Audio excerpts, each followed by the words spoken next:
Biarkan pikiranmu melayang sejenak. Dan temukan kembali alasan mengapa buku dijuluki sebagai jendela dunia. Buku disebut jendela dunia karena buku membuka wawasan, pengetahuan, dan pengalaman baru tanpa perlu berpindah tempat. Buku memperkaya budaya, sejarah, dan ilmu pengetahuan dari seluruh dunia. Sebagai teman setia, buku memberikan hiburan, inspirasi, dan pelarian. Membaca juga melatih otak, meningkatkan kosakata, dan keterampilan berpikir kritis, membantu individu tumbuh dan berkembang. Sekarang, kita akan belajar sastra. Apa cerita di balik buku sastra ini? Yuk kita telusuri.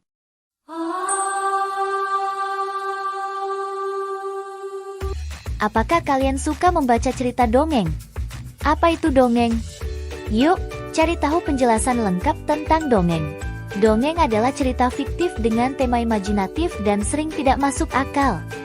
Cerita ini melibatkan kejadian luar biasa yang membuat pembaca terlibat. Kebanyakan dongeng turun-temurun dan tidak memiliki pengarang yang jelas. Meskipun fiksi, dongeng memberi hiburan dan pesan moral positif kepada pembaca. Dongeng juga memiliki fungsi. Fungsi utama dari dongeng adalah sebagai sarana hiburan bagi para pendengar dan pembacanya. Selain itu, dongeng juga bertujuan untuk menyampaikan nilai-nilai dan pesan moral yang dipegang oleh masyarakat. Anak-anak, apakah ada yang tahu apa saja unsur intrinsik dongeng? Nah, mari kita simak apa saja unsur intrinsik dalam dongeng. Yang pertama yaitu tokoh. Tokoh adalah pelaku yang ada pada dongeng. Yang kedua yaitu penokohan. Penokohan adalah penampilan dan watak dari tiap tokoh yang ada dalam cerita. Yang ketiga yaitu amanat. Amanat adalah pesan moral yang ingin disampaikan kepada pembaca atau pendengar. Selanjutnya yang keempat yaitu tema. Tema adalah gagasan atau ide utama dari cerita dongeng. Yang kelima yaitu latar. Latar adalah keterangan suasana waktu dan ruang terjadinya suatu peristiwa. Nah, yang terakhir yaitu alur. Alur adalah peristiwa yang terjadi pada dongeng. Nah, selanjutnya ada jenis-jenis dongeng. Apa saja sih jenis-jenis dongeng? Yuk, mari simak penjelasannya. Fabel adalah cerita dongeng yang tokoh utamanya binatang tetapi memiliki watak dan perilaku seperti manusia. Fabel sering ditemukan pada kisah dongeng antara hewan, misalnya di hutan atau tempat-tempat lainnya.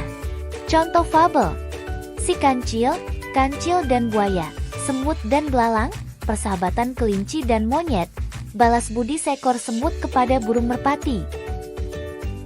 Legenda merupakan cerita rakyat yang ada di kehidupan masyarakat dan berhubungan tentang suatu peristiwa. Peristiwa dalam cerita rakyat tersebut bisa melahirkan suatu asal-usul suatu tempat, suatu nama daerah, atau hal-hal yang berkaitan dengan alam dan lingkungan sekitar. Contoh dongeng legenda: Tangkuban Perahu, legenda Danau Toba, Candi Prambanan atau yang dikenal dengan Roro Jonggrang, Sangkuriang, dan sebagainya. Mite atau yang lebih dikenal dengan mitos adalah jenis dongeng yang berhubungan dengan kepercayaan masyarakat terhadap hal yang tidak masuk akal. Biasanya, ceritanya akan berhubungan dengan makhluk halus, dewa-dewi, atau hal gaib lainnya. Contoh dongeng Mita, Nyi Roro Kidul, Laweyan, Joko Tarub, dan sebagainya. Sage adalah dongeng yang ceritanya mengisahkan tentang sejarah dari tokoh tertentu yang memiliki kebaikan, keberanian, kesaktian, dan kepahlawanan. Sage mengandung unsur sejarah yang telah bercampur dengan cerita fantasi rakyat. Contoh dongeng Sage: Panji Laras, Calon Arang, Si Pitung, Lutung Kasarung, Air Langga, dan sebagainya. Parabel adalah cerita yang mengandung nilai-nilai pendidikan, baik itu pendidikan agama, moral, atau pendidikan secara umum yang disampaikan secara tersirat.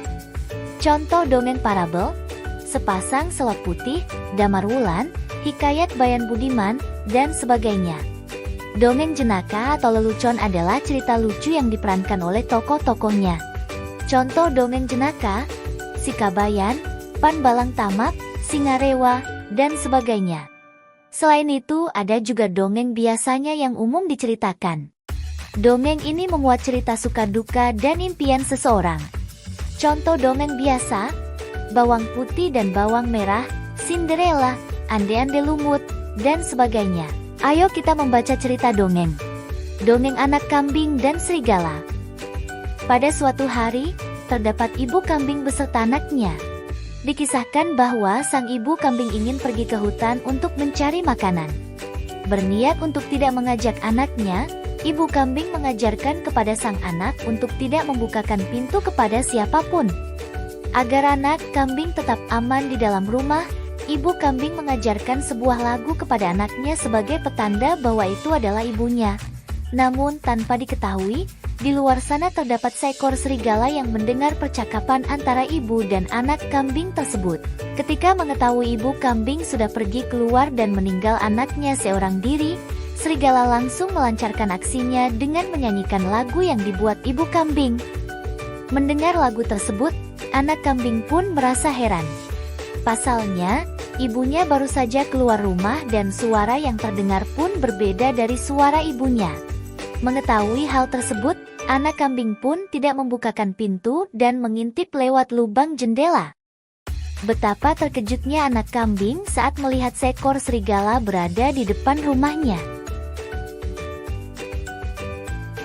Merasa terancam dan ketakutan, anak kambing pun berteriak dan membuat binatang lain menghampirinya. Saat binatang lain datang menghampiri anak kambing, serigala yang ketakutan akhirnya lari meninggalkan rumah kambing. Itulah kisah anak kambing yang cerdik, di mana pesan yang bisa ibu ajarkan pada si anak dari dongeng ini adalah untuk senantiasa waspada dan tidak mudah percaya dengan orang asing. Setelah membaca cerita dongeng, apa saja sih unsur intrinsik dalam dongeng anak kambing dan serigala? Tema utama dongeng ini adalah kewaspadaan dan kepatuhan.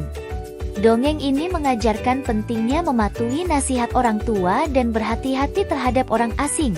Alur cerita ini adalah alur maju yang dimulai dari ibu kambing berpesan pada anaknya. Ibu kambing pergi ke hutan. Serigala mencoba menipu anak kambing. Anak kambing waspada dan tidak tertipu. Serigala kabur karena binatang lain datang. Latar pertama, tempatnya di rumah kambing dan sekitarnya. Kedua, suasananya menegangkan, terutama saat serigala mencoba menipu anak kambing. Tokoh dan penokohan. Anak kambing yang patuh, waspada, dan cerdik. Ibu kambing yang bijaksana. Serigala yang licik dan jahat. Binatang lain sebagai penolong. Amanat atau pesan moral dalam dongeng ini adalah patuhi nasihat orang tua, berhati-hati terhadap orang asing, kewaspadaan bisa menyelamatkan dari bahaya serta tolong-menolong penting dalam kehidupan bermasyarakat. Nah, sekian pembelajaran sastra tentang materi dongeng. Sampai jumpa di pembelajaran selanjutnya.